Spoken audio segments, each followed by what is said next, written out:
The Untold History, a podcast by the Hispanic Council, with the collaboration of the Spanish Ministry of Defense, to get to know great Spanish figures in the history of the United States.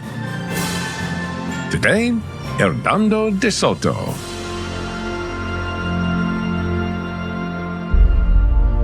When a North American of the early 20th century heard De Soto, he was likely thinking about a car, because Hernando de Soto ceded his name to an automobile company, which was sold from 1929 to 1961.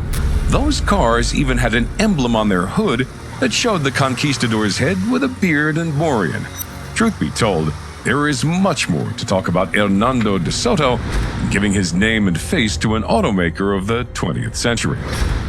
Hernando was born in the year 1500 in a town in the province of Badajoz called Villanueva de Barcarota. Son of a local wealthy family, he was what Spaniards call a segundón, a person whom, being the second son of a nobleman family, was not destined to inherit their wealth and titles. The American settlement was full of those segundons who went to the new continent in search of the fortune that was denied to them if they stayed at home. In 1514, Hernando de Soto arrived at the Indies as part of the expedition of Pedrarias Dávila, spending his first year as a page for the ladies of the family.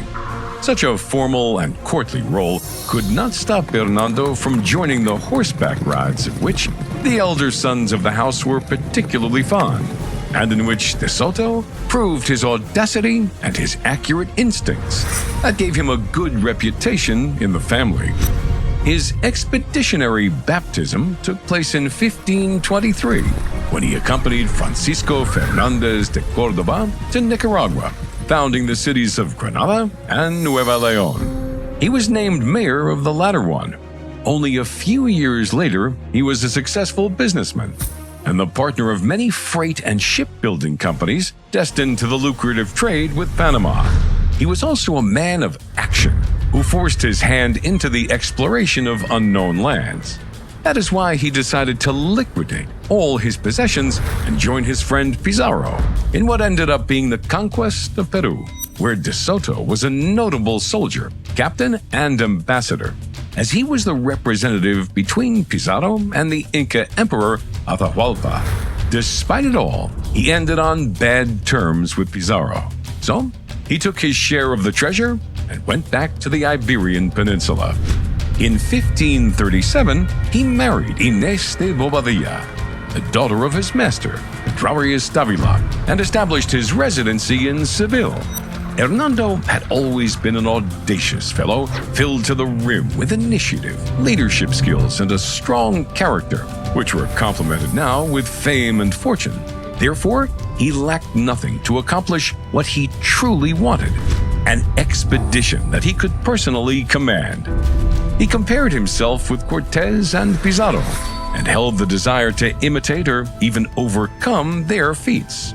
He placed his sight on a well-defined target: the cartography drafted a few years prior by Alonso Álvarez de Pineda, and the experience of Lucas Vázquez de Ayllón, Narváez, Cabeza de Vaca, and Esteban Gómez, showing Florida as a land with an established coastline, not excessively aggressive natives, and most importantly, a potential place for a new El Dorado. To add it up, Spanish explorers were still on the lookout for a northern pass that connected the Atlantic Ocean with the Pacific Ocean. In 1537, while he was negotiating his prenuptial agreement, he obtained the title of Adelantado of Florida, as well as that of Governor of Cuba from King Charles I. Those were the powerful launching mechanisms that served him to put into action his plan.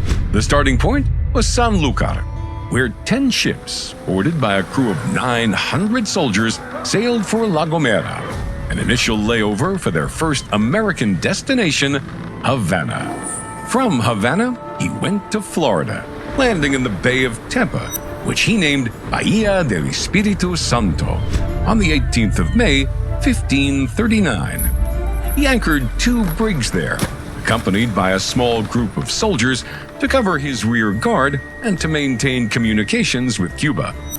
He went on to a region that was hard to cross, swampy, with an unbearable, humid heat, and inhabited by hostile natives that quite possibly had bitter memories from the passage of Narvaez. They were utterly amazed when they were approached by a tattooed man who spoke perfect Spanish. He was Juan Ortiz, a Spanish member of the Narvaez expedition that had been captured by the Indians 12 years ago, and who immediately volunteered to serve as a guide and interpreter for De Soto. De Soto had arrived in Florida convinced that he would find treasures like those that had been laid upon his eyes in Peru. He was soon disappointed, as his new guide told him that he had heard no reference pointing to any gold nor silver that were to be found in those lands. Despite the bad news, Hernando decided to continue, and he arrived, months later, to the Appalachian Mountains. Once there, he sent out a unit of messengers to Cuba, tasked with telling of their findings and recruiting reinforcements for the expedition. It was done, but the aid sent by De Soto's wife could never find the explorers. Lacking news of the rescue, provisions, and a clear idea of the direction to take, De Soto and his party continued their efforts, encouraged by some Indian reports that mentioned Cofichatequi, a country rich in gold and pearls. On their struggle, they passed through what's nowadays South Carolina and Georgia, obtaining help, food, and lodging from the Indians, which eased their obstacles, but finding no signs of gold. They finally reached Cofichatequi in the riverside of the Savannah, where they were received in a big ceremony led by their queen, who took them into what seemed like a rich palace. The sight of Spanish axes and glass beads made them aware that they had found the mythical and fabulous city of Chicora, mentioned by Lucas de Ayllón. But as they paid more attention, they realized that the ornaments and metallic objects which decorated the palace were made of copper instead of gold. Deeply disappointed, they fled the palace, and having no clear objective, they traversed North Carolina, Tennessee, and turned south through Alabama. There they found an apparently friendly tribe, the Choctaw. These Indians entertained them with dances and gifts, but had planned an ambush to attack them. The following fight ended with an Indian defeat, but the Spanish suffered some casualties. Among the 250 wounded was Hernando de Soto, who took an arrow to the backside that impeded him to ride a horse. Nonetheless, he had no choice but to continue, leading a party with a thinning morale. Winter was particularly hard on them due to the cold, hunger, and continuous persecutions by the natives. With the arrival of spring, they were a group of valiant men, thin to the bone. Covered with rags and short on hope, they stood up and walked until the 8th of May, 1541, when they found a great river that the Indians called Meat Masipi, Mississippi, that they named Rio del Espiritu Santo.